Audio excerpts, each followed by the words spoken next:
हृदय में इस बात का विचार होना चाहिए, क्यों मैं क्यों असफल हो रहा हूँ, क्यों मेरा हृदय जल रहा है। तो उत्तर मिलने लगेगा यदि आप सत्संगी हैं, प्रभु के आश्रित हैं, कि दिशा गलत है।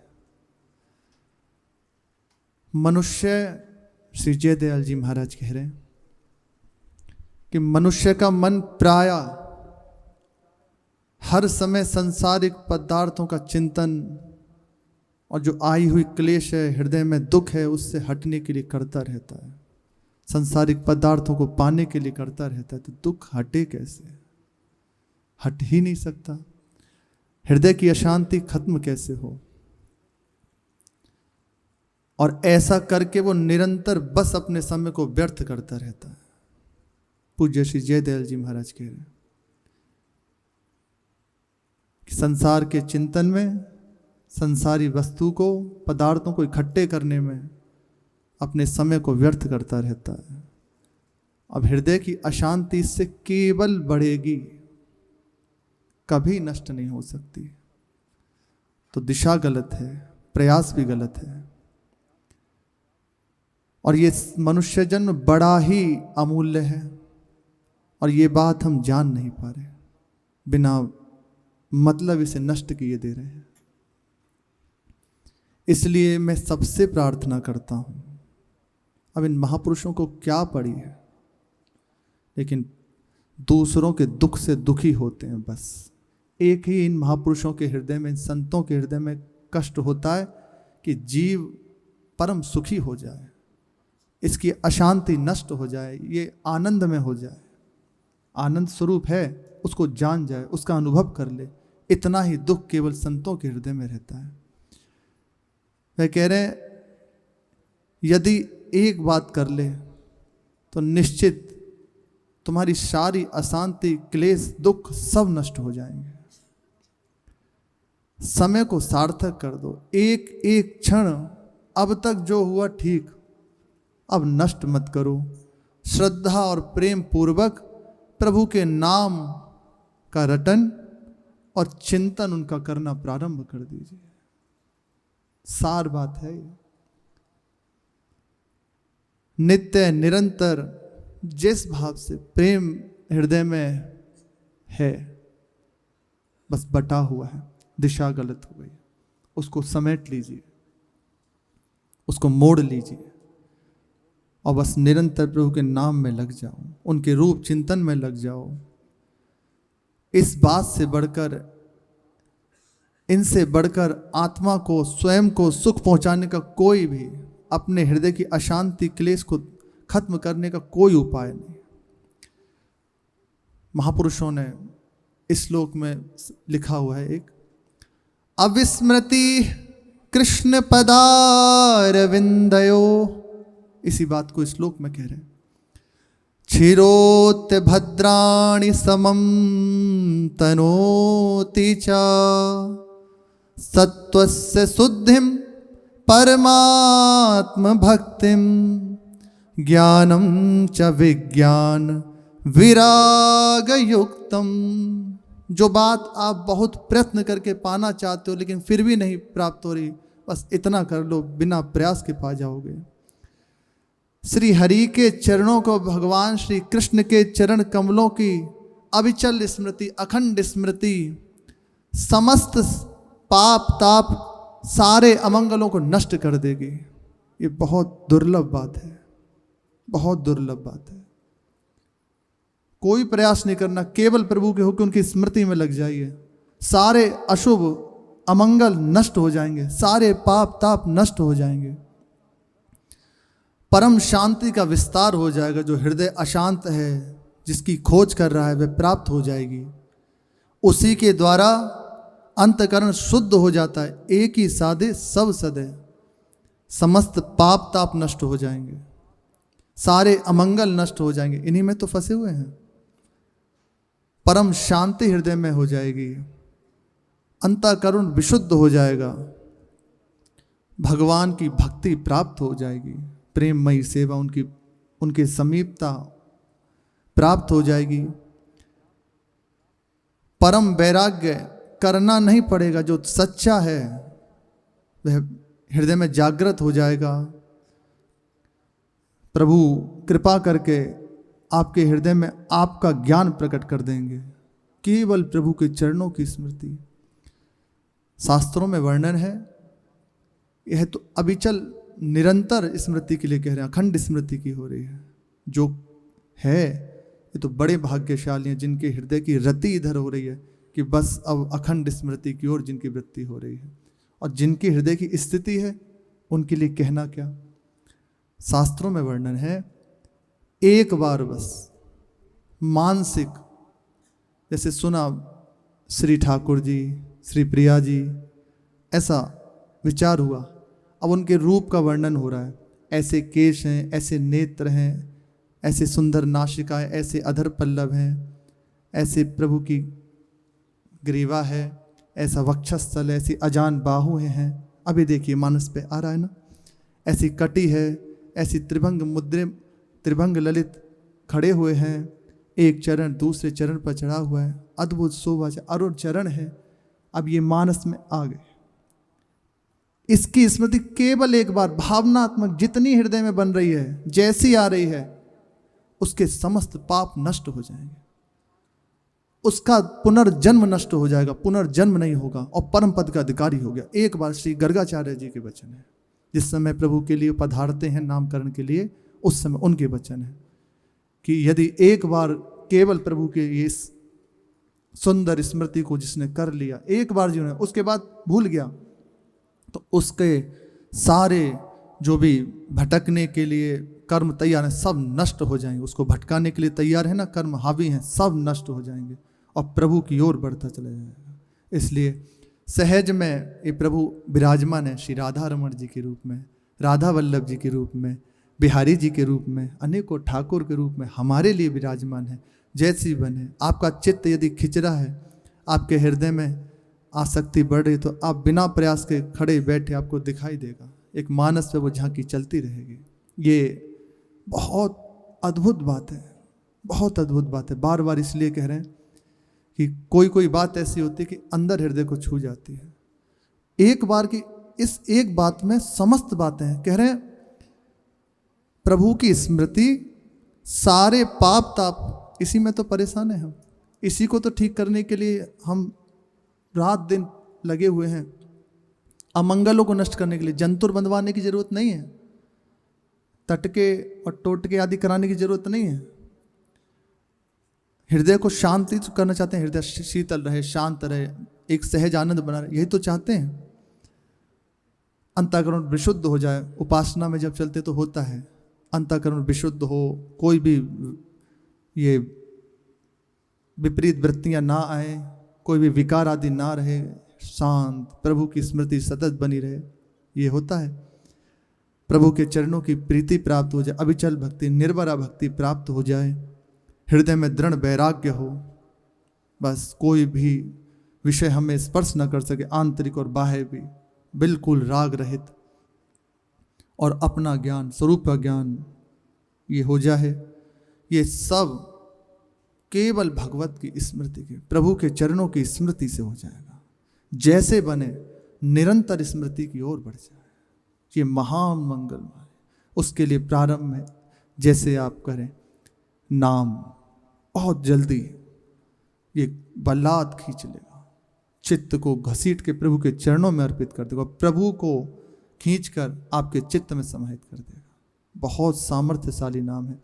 जैसा बना भावना में, नहीं दिखाई दे रहा यदि नाम, तो बस ऐसे ही आवृत्ति तो हो ही रही है ना, राधा, तो बस एक भावना तक, भावना में तो आ ही रहा है ना राधा, दिखाई नहीं दे रहा भले, पर आ रहा है। सारे अमंगल नष्ट हो जाएंगे, आप दूसरों को पावन करने वाले बन जाएंगे। ये महापुरुषों की अनुभूत बातें हैं, बस सार बातें हैं। ये इसीलिए सुनने को मिलती हैं, हम जीवन में धारण कर लें, विश्वास पूर्वक इन बातों को पकड़ लें। प्रसंग चल रहा है, श्री मीरा जी, श्री भोजराज जी के बीच में चर्चा। वह कहते हैं अब मैं आखेट पर जा रहा हूँ, तो आज ही मुझे बताएं कि कैसे मैं इस बात का अनुभव करूँ। पूर्व में सुना, उन्होंने कहा कि आप ही मेरी गुरुदेव हैं, अब ठीक ठौर ठिकाने पर मुझे पहुंचा दीजिए अपना जानकर। मीरा जी ने कहा, आप निश्चिंत रहें, प्रभु बड़े कृपालु हैं, शरणागत की लाज रखना उनका व्रत है, वह कभी अपने शरणागत को त्यागते नहीं, उन अपने विरत को नहीं छोड़ सकते। फिर रतन सिंह जी पधारे, उनके साथ बार तो उनको प्रसाद पवाया और फिर वह दोनों पधार गए। थोड़ी ही देर जब विराजी हुई थी तो श्री उदय कुंवर वाईसा, भोजराज जी की बहन, श्री मीरा जी की ननद पधारी। मीरा जी एकदम प्रसन्न होकर बोली, ओहो, यह पश्चिम से आज सूर्य कैसे निकल आया। आज तो बड़ी प्रसन्नता की बात है कि आप पधारी हैं। और सखियों को बुलाकर कहा कि जाओ मीठा लेकर आओ, बाईसा का मुख मीठा कराओ और सबको मिठाई बांटो, आज हमारे यहाँ पधारी हैं। वह बोली, श्री उदय कुंवर बाईसा ने कहा कि भाभी साहब, आपको तो समय नहीं आने का, हमारे लिए फुर्सत ही नहीं, तो हम ही विचार करके जबरदस्ती आ ही गई। रोज सोचते हैं कि आप पधारेंगी, पर आपकी पाठ देखते देखते नेत्र थक गए, तो हमने सोचा कि अभी हम ही चलते हैं। और ऐसे हाथ पकड़ के दोनों एक साथ बैठ गए, जब तक जो दासियां हैं मीठा दिलाई, पवाया, मुख प्रक्षालन किया। उन्होंने कहा कि आप बताएं, क्या आपकी सेवा करूं, क्या आपका प्रिय करूं। तो श्री उदय कुंवर वाईसा ने कहा, सच कहूं भाभी महाराज, राजस्थानी भाषा, हमें तो बस आप ही पसंद है, किंतु क्या कहें, आप तो जैसे दूज का चंद्रमा हो गई हैं। वह भी बेचारा प्रत्येक महीने में दर्शन दे ही देता है, किंतु आप तो उससे भी अधिक दुर्लभ हैं। लगता है जैसे बाप जी हुकुम श्री भोजराज जी का विवाह ही नहीं हुआ। फिर मीरा जी कहती हैं, भाई साहब, प्रयत्न तो करती हूँ कि समय पर सबके चरण स्पर्श कराऊं, किसी को मेरे कारण कोई दुख ना हो, और जाती भी हूँ, पर अधिक समय वहाँ ठहर नहीं पाती। ठाकुर जी की सेवा है, भोग राग उनका, थोड़ा समय बचता है तो उसमें श्री आपके कुंवर सा पधार जाते हैं और लाल जी सा पधार जाते हैं, रतन सिंह जी और भोजराज जी। ये रतन सिंह जी उनके भोजराज जी के भाई हैं। मीरा जी के पिताजी का भी नाम श्री रतन सिंह जी है, पर अब यहाँ जितनी बार रतन सिंह जी का नाम आएगा वह श्री भोजराज जी के भाई छोटे। वे पिछले पहर अखाड़े में पधार गए। मैं बता रही कि जो समय होता है वह ऐसे बचता है थोड़ा बड़ा, तो इसमें पूरा हो जाता है। अभी पधारे थे, अब वह अखाड़े में चले गए। जब समय थोड़ा बचा तो शास्त्राभ्यास में निकल जाता है। तब मैं थोड़ा शास्त्रों को सुनती हूँ श्री जोशी जी के द्वारा। यदि आपको समय मिला करे तो आप ही कृपा करके दर्शन दे दिया करें। और बहुत ऐसे मुस्कुरा कर ये बात कही मीरा जी ने कि हाँ। तो श्री उदय कुंवर वाईसा ने कहा, भाभी महाराज, मुझे तो एक बात समझ नहीं आती। श्री ठाकुर जी के लिए कह रही हैं। अब उन्हें प्रकट में ऐसा भाव नहीं, बस कि पीतल की मूर्ति में आपका चित्त कैसे लग जाता है। प्रभु धातु के हैं, धातु बुद्धि करना अपराध है। संत में जाति बुद्धि, मनुष्य गुरु में मनुष्य बुद्धि, मंत्र में शब्द बुद्धि, प्रभु के श्री विग्रह में धातु बुद्धि, ये अपराध है। पर अब वह कहाँ जाने, बस सीधा वह कह रही कि पीतल की मूर्ति में आपका चित्त कैसे लग जाता है, और चलते फिरते लोगों से आप दूर दूर भागते हैं, ये मतलब है कैसे, मुझे तो समझ ही नहीं आता। मीरा जी ने कहा हंस के, तुम समझ भी नहीं सकते। फिर कहा कि विधाता के पास संसार को चलाने के लिए बहुत तरह के सांचे हैं, उन्हीं की भाषा में समझा रहे हैं, जिनसे वह तरह तरह के जीव, मनुष्य और उनके स्वभाव को बनाता है। इनमें कोई एक सांचा ऐसा भी होगा जिससे मेरी रचना हुई, मेरे जैसा मनुष्य बनकर तैयार हुआ, और बस ऐसे मुस्कुरा गई। जैसी प्रश्न वैसा उत्तर। फिर कहा उदय कुंवर वाईसा ने, अब गंभीर होकर बात कह रहे हैं कि आप तो हंस रही हैं भाभी साहब, आपको नहीं पता बाई हुकुम नाराज हो रही थी सास जी और सब कि घर आंगन भावे ना, पांचों में बैठी गावे ना। घर आंगन सुहाता नहीं और संग में किसी के बैठते नहीं है आदि आदि। या हम कहती है तो मना कर देती है कि नाचना गाना नहीं आता। ये अब रनिवास में जो चल रहा है उनके, वह अपने ठाकुर जी में लगे, पर अंदर जो चल रहा है यही जब दूधा जी अप्रकट हुए उसके बाद रनिवास में होने लगा था। अब मीरा जी यहाँ किसी से कोई मतलब नहीं है, केवल अपने ठाकुर जी को रिझाने में लगी हुई, अब वहाँ चलने लगा। ये विरोध भक्ति का होता है, उसकी भक्ति को बढ़ाने के लिए प्रभु कराते हैं, संग में ही रखेंगे, दूर से हाथ जुड़वाएंगे, जय हो कराएंगे, स्तुति कराएंगे और बगल में रखेंगे पास में बिल्कुल, आपको गाली दिलाने के लिए। दुष्ट कहीं का बहुत बड़ा महात्मा बनता है, तब देखो कहाँ हो आप, तब भी मुस्कुरा के जहाँ चल दिए, जय हो प्रभु आपकी, पास में रखेंगे बगल में आपके। वो कहते हैं कि हर समय अब यही आपस में चलता रहता। बहन बहुत नाराज है, हम कहती हैं कि नाचना गाना करो तो मना कर देते कि मुझे नाचना गाना नहीं आता, और अपने महल में दिन उगते ही धमाधम बस चालू हो जाती। दासियां कहती हैं कि आप बाबजी हुकुम के समीप नहीं विराजते, उनके साथ भोजन नहीं करती, उनके साथ नहीं रहती। भाभी महाराज ऐसा क्यों, क्या मेरे भाई कुरूप हैं? अब उन्हें जो बात मीरा जी ने चुप बस सुन रही हैं अभी, आप ऐसा सब क्यों करते हैं? क्या ये ठीक है आप ऐसा करती हैं? क्यों आप इतना अलग थलग रहती हैं? क्यों सबका दुख दिखाती हैं? आपको पता है कितने दुखी हैं सब आपसे, आप क्यों नहीं सोचती, क्यों नहीं देखती ये सब? देखो श्री भाई के लिए कह रही हैं, उनका मुख कैसा श्रीहीन हो गया है, कितने गंभीर रहने लगे हैं। पहले रनिवास में पधारते ही कहते थे बड़ी भूख लगी है, बाई हुकुम कुछ पवा दीजिए। और जो छोटे विक्रम सिंह हैं इनको लेकर खिलाते थे, मुझे चिढ़ाते थे। अब रनिवास में आते ही नहीं, कभी कभार आते हैं, यदि बाई हुकुम कुछ पाने को देती हैं तो पाते भी नहीं, कहते हैं कि मुझे भूख नहीं है। मैं उनसे पूछती हूँ कि भाई विवाह होते ही भूख भाग गई क्या? श्री उदय कुंवर भाई से कह रही हैं कि ऐसा क्या आपकी भूख भाग गई? बता रही हैं मीरा जी को कि ऐसी मैं उनसे वार्ता करती हूँ, उनकी ऐसी दशा हो गई है आपके कारण। तो हंसकर रह जाते हैं, कुछ बात नहीं फरमाते। दादी सा फरमाती हैं कि नई ब्याही हुई बहू है, हंसी खुशी राग रंग करे, पर वहाँ तो बिल्कुल सुनसान पड़ा रहता है। बीनड़ी कभी दोपहर में धूप देने आती है, प्रणाम करने आती है, यही बड़ा परेशानी है सबके अंदर। हमारा सम्मान नहीं होता, हमें पूछते नहीं, इसी की सारी है। सब अच्छे से चल रहा है, पर जहाँ इतनी बात आई हमारी से बात हमसे पूछते नहीं, बहुत अब बस मन के अंदर गाड़ी चालू हो गई। बचो भैया इससे।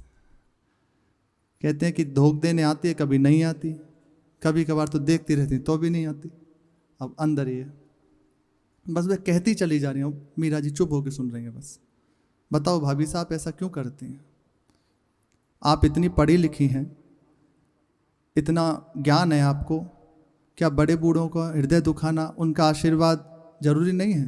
कोई आपको गाली तो नहीं देता ना, फिर आप इतना सब विपरीत व्यवहार क्यों करती हैं?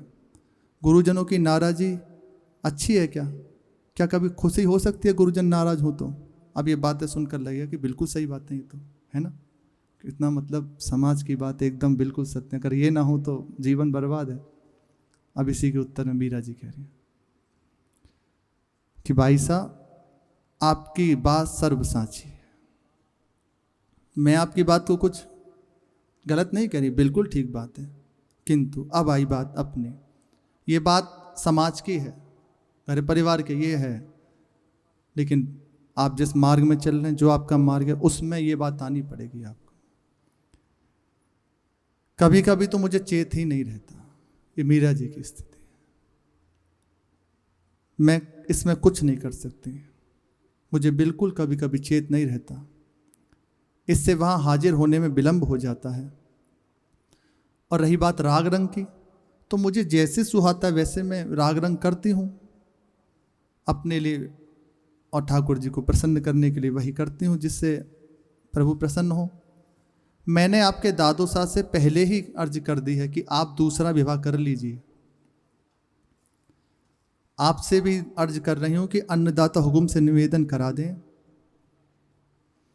कि उनका दूसरा विवाह कर दें। मेरे से ये दुनिया का व्यवहार होने वाला नहीं है, मेरे से ये सब संभलने वाला नहीं है। मैं दूसरों को तुष्ट पुष्ट कर सकूं, प्रसन्न कर सकूं, मैं चाह कर भी नहीं कर सकती। अब मेरी अपने में सामर्थ्य नहीं है, अब मेरा कुछ नहीं रह गया, मेरी बस की नहीं है कि मैं ये कर सकूं। मेरा पथ न्यारा है, प्रयत्न करके भी मैं दुनिया के व्यवहार को पूरी तरह नहीं निभा सकती, और वैसा करने की मुझे आवश्यकता भी नहीं है। अपनी समझ में मैं किसी को प्रसन्न करना नहीं चाहती, पर जब बात अपने वश में ना रहे तब इसमें कुछ नहीं किया जा सकता। बुजीसा हुकुम सास जी सच फरमाती हैं कि नाचने गाने के लिए कहती हैं और मैं मना कर देती हूँ। तो आपको सही बताऊँ तो मुझे ये गाली के गीत आते ही नहीं, संसारी ये नहीं आते मुझे। यदि मैं गाती हूँ तो केवल अपने भगवान को सुनाने के लिए, उनकी रिझाने के लिए, उनकी प्रसन्नता के लिए, और मनुष्य के लिए तो नहीं गाती ना जिससे किसी का हृदय दुखे। मैं तो अपने प्रभु के लिए गाती हूँ। नाचना गाना खाना पीना सोना जागना हंसना बोलना अधिक क्या अर्ज करूं, तन और मन की प्रत्येक चेष्टा श्री ठाकुर जी के लिए। हम उपासना में चल रहे हैं, ये बात हमारा प्रत्येक चेष्टा यत जोहोसी यत कर्म, सब कुछ प्रभु के लिए। हम जो कर रहे हैं, खाना पीना हंसना बोलना, शरणागत का प्रत्येक चेष्टा प्रभु की प्रसन्नता के लिए। अब अस्तित्व अपना थोड़ी रहा। दासियां, श्री जी की दासियां कभी एक क्षण के लिए फ्री थोड़ी रहती हैं, खाली थोड़ी रहती हैं, हर समय सेवा में, आठों पहर सेवा में है। इसी प्रकार अब अपने प्रभु के आश्रित तो हमारा सोना भी, जागना भी, उठना बैठना खाना पीना सब प्रभु के लिए। तो प्रत्येक क्षण भजन है, भजन से एक क्षण कभी दूर नहीं। इससे अलग होकर जैसे हुआ कि इतना पाठ हुआ तो ये भजन, इतनी देर जप हुआ तो ये भजन, बाकी समय संसार का रहे, तो अब आप फंस गए। आपको प्रत्येक चेष्टा ये प्रभु की सेवा है, प्रभु की प्रसन्नता के लिए कर रहे हैं। बस आप प्रत्येक क्षण बंधन मुक्त होते चले जाएंगे, प्रत्येक क्षण आपको अनुभव होने लगेगा, हटते चले जाएंगे। सब कुछ करते हुए भी आनंद प्रभु के लिए, प्रभु की प्रसन्नता के लिए, और वो सम्यक होगा, बहुत सुव्यवस्थित होगा प्रभु के लिए। वही देखो महापुरुष जन आचरण करके दिखाते हैं, बता रहे हैं कि मेरा खाना पीना सोना जागना हंसना बोलना सब कुछ, मन की शरीर की प्रत्येक चेष्टा केवल प्रभु की प्रसन्नता के लिए। अब जब देखा और भगवदावेश में आ गई मीरा जी। इतनी वार्ता हुई कि आपसे सच्ची कहती हूँ, मेरे पति केवल गिरधर गोपाल है, मेरा चूड़ा अमर है, मुझे किसी के आशीर्वाद की जरूरत नहीं, मैं किसी के आशीर्वाद की मोहताज नहीं। हिल गई श्री उदय कुंवर भाई साहब। इस पर भी मैं अपनी ओर से प्रयत्न रखती हूँ कि किसी को मेरे कारण कष्ट ना हो, किसी का भी हृदय मेरी वजह से दुखे ना। मेरी देह की शक्ति की सीमा है भाई साहब, इसलिए सबकी सेवा में हाजिर होना ये मेरे से सहज में नहीं हो सकता। कभी प्रभु इच्छा से हो गया तो हो गया, अन्यथा नहीं। और मैं प्रार्थना करती हूँ आपसे कि आप निवेदन कर दें कि भगवान की सेवा पूजा से, उनके भोग राग से समय मिला बचा तो आपकी सेवा में लगा दूंगी, यदि ना बचा तो आप सब कृपा करके मुझे क्षमा करें। इतनी बात सुनी तो उदय कुंवर बाई साहब चुप हो गए, कुछ बोलने के लिए शब्द ही नहीं, मौन, थोड़ी देर शांत। इसमें जैसे ये चर्चा है तो इसमें हम अपने को देख लें, कहीं आज से सब घर बार बंद। एक महाराज जी का सत्संग सुना कि नहीं ने, घर से थे, भक्त थे, तो महाराज जी ने कहा कि कम से कम 10 घंटे तो भजन होना ही चाहिए, नाम जब एक आसन पे बैठ के। तो प्रातः काल उठी, स्नान आदि के और बैठ गई आसन पे। उन्होंने कहा, महाराज जी ने कहा कि 10 घंटे आसन में बैठना, उठना नहीं।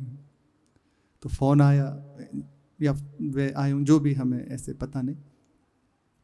उन्होंने कहा कि महाराज अब नीचे जो सेवा भवन में सब संत जन है, उनसे कहा कि अब क्या करें, आप ही बताओ। महाराज जी की बात ना माने तो आज्ञा उल्लंघन, और यदि बात माने तो ये सब गड़बड़ हो गया, तो क्या करें। तो उन्होंने कहा, भैया वह महाराज जी बता रहे हैं आपको, आप उसको समझ के कीजिए। जैसे ही चर्चा है तो इसमें आप अपने हिसाब से देख लें। मुख्यतः है प्रभु के लिए लगे रहो हर समय। अब इस कोटि की यदि निष्ठा है तो फिर प्रश्न ही नहीं बनता। ऐसी निष्ठा जागृत है हृदय में, फिर तो कोई बात नहीं है तो हमें सने सने आगे बढ़ना है, संभालते हुए समझते। जब प्रभु ने जो सेवा दी है, सम्यक उसका व्यवहार करते हुए आगे बढ़े, ये है। अन्यथा लगेगा कि सत्संग में सुना था और बस आज से अब घर में चल रही है लाठियाँ। तो बहुत संभाल, ये भी आवश्यक है। ये महापुरुषों के हृदय की स्थिति। करमेती बाई जी छोटेपन में विवाह नहीं करना था, प्रभु से प्रीति हो गई। जिस समय उनके विवाह का समय आया, जान गए कि मैं इस संसार के प्रपंच में फंस नहीं सकती। आज जैसे आज रात्रि का समय है और कल प्रातःकाल बारात आने वाली है, तो रात्रि में ही भाग गए घर से, कुछ नहीं।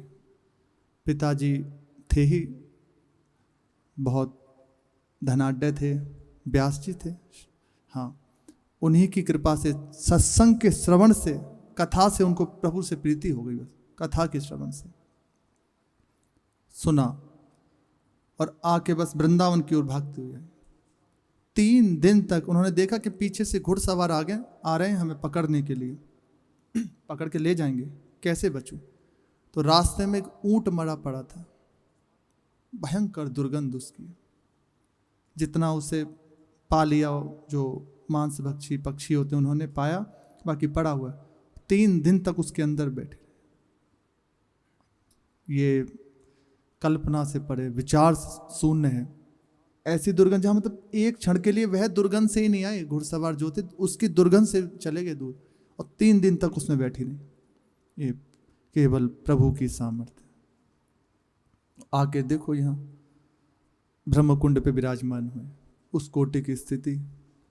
जैसे प्रभु चलाए, अब जैसे हमें रखा है उसके अनुसार। यदि हम मर्यादा उल्लंघन करेंगे तो निश्चित मानना हाथ लगना मुश्किल, क्योंकि इस कोटि की अभी निष्ठा आई नहीं है ना। तो कहीं ना कहीं हृदय में आ जाएगा, अरे प्रभु के लिए सब कुछ कर रहे हैं और मेरे लिए इतनी प्रतिकूलता, प्रश्न हो जाएगा। इसलिए संभलते हुए प्रभु से विनय करते, प्रभु आप संभाले, तो प्रभु ऐसी स्थिति प्रदान कर देंगे कि आप किसी भी परिस्थिति में विचलित ना होंगे। ये सब सुनकर उदय कुंवर बाई साहब चुप हुई, फिर बोलने लगी, दूसरा विवाह करा दो। यह कहना बहुत सरल है भाभी, पर जब दूसरी सौत कहते हैं ना, उसका साल भाला हृदय में चुभता है, तब पता चलती है। जब आप कहती हैं कि मेरे पति ठाकुर जी हैं, फिर बाप जी हुक्म क्या लगते हैं आपके? क्यों विवाह किया उनसे? क्यों भावरे ली आपने? क्यों आई उनके साथ यहाँ? ब्याह करके ठाकुर जी के साथ ही चली जाती। यहाँ चित्तौड़ क्यों चली आई? फिर से कह रही हैं, क्या उस पीतल की मूर्ति से भी मेरे भाई गए बीते हैं? क्या कमी है उनमें? वो बस बोले जा रहे हैं। बड़े बड़े राजवंशों से उनके संबंध आ रहे थे, पर पता नहीं क्या भूमिसा को लगी श्री गिरिजा जी को कि घोड़ों की रातीब खाने वालों के यहाँ बेटे को डुबो दिया। वो जैसी आ रही बोलती जा रही। मीरा जी ने विचार किया कि बड़े ये अपने भाई की चर्चा करने के इतने सुंदर हैं, ऐसे हैं, ऐसे हैं, कैसे बताऊं इन्हें कि जिस भाई के रूप की प्रशंसा में पागल हुए जा रही हैं,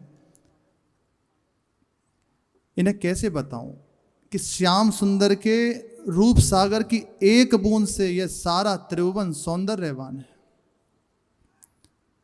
उस सागर को देखे बिना आखिर कैसे जान सकते हैं, कैसे कल्पना की जा सकती है कि प्रभु हैं क्या?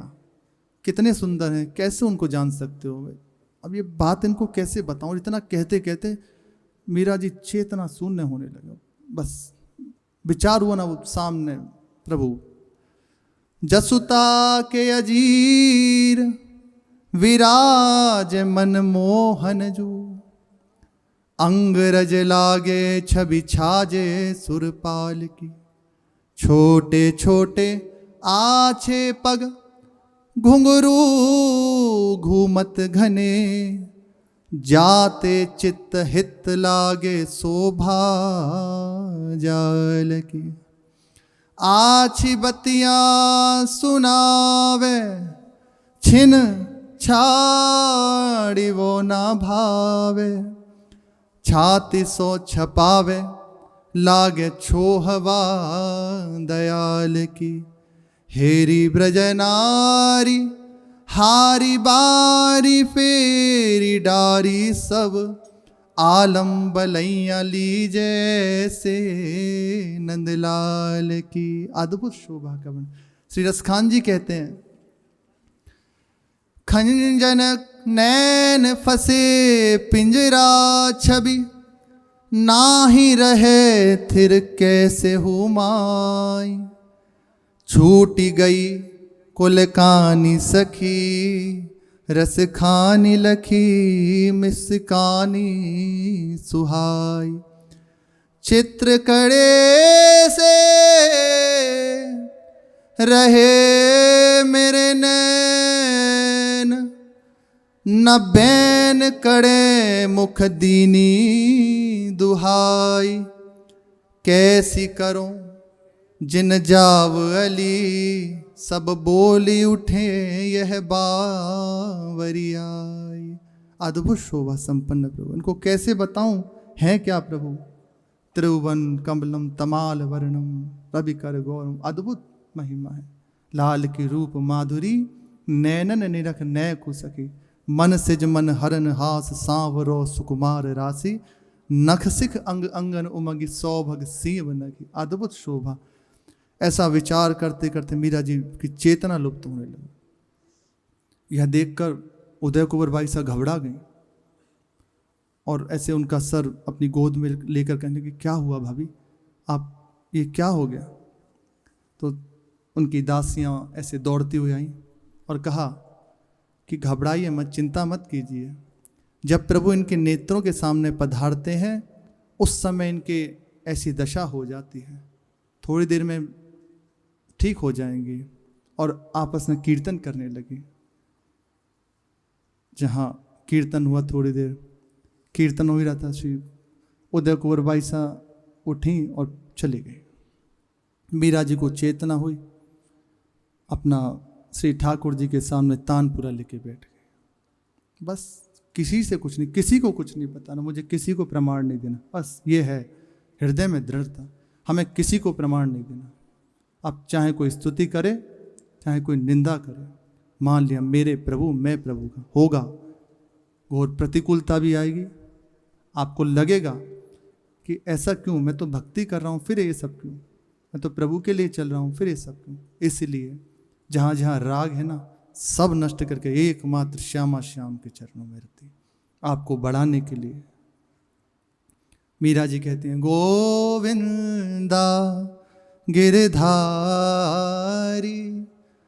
आवो थाने जोग, आपरा घाल्या टोना दे छे लोग। हे गिरधर, हे गोपाल जी पधारिए, आपकी घायलों, अब मुझे ये लोग सब टोना देते हैं, ताना देते हैं, पधारिए।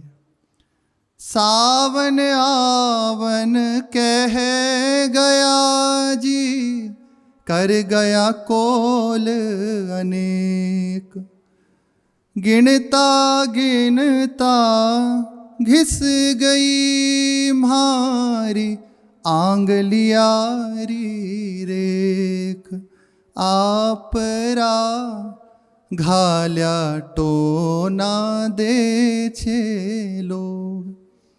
सावन के सावन में आऊँगा, ऐसा कहकर गए थे।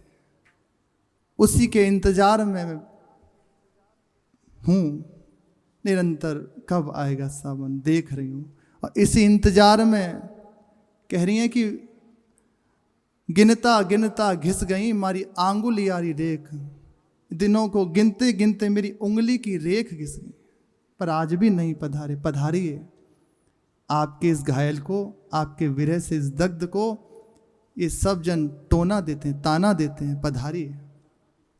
हाथ चटियो पग पावड़ी जी, सांवरा घूंगर वाला केस, या गलिया हुए निसर्या जी, कर नटवा का भेस। हाथ चटियों पग पावड़ी, घूंगर वाला के सांवरा सलोना स्वरूप है। घुंघराले बाल, हाथ सुंदर कंकण है, हाथ में वंशी है और सुंदर पाहुन। प्रभु इस गलियों में आकर हमें, हमारे चित्त को हरण कर लिया। अब पधारिए। अब ये लुका छुपी क्यों कर रहे हैं? पधारिए। विरह विथारी कई के सजनी व्याप रयो तन रोग, मीरा के प्रभु गिरधर नागर, ये पुरवला संजोग। आप राघाल्या टोना दे छे लोग। अब ये जो विरह का रोग मुझे लग गया है, इसकी औषधि आपके पास है। मीरा के प्रभु गिरधर नागर, आपका मेरा संयोग पूर्व का है, आज कोई नया नहीं है। मेरा संबंध आपसे नित्य है, पुरातन है, नवीन नहीं है। करुणा करें, पधारें, क्योंकि अब आपके इस विरहिणी को सब टोना देते हैं, आपके इस घायल को सब टोना दे। करुणा करके पधारिए। बस कहते हुए मीरा जी प्रभु को रिझा रही हैं। शेष चर्चा आगे। श्री राधा वल्लभ लाल की जय।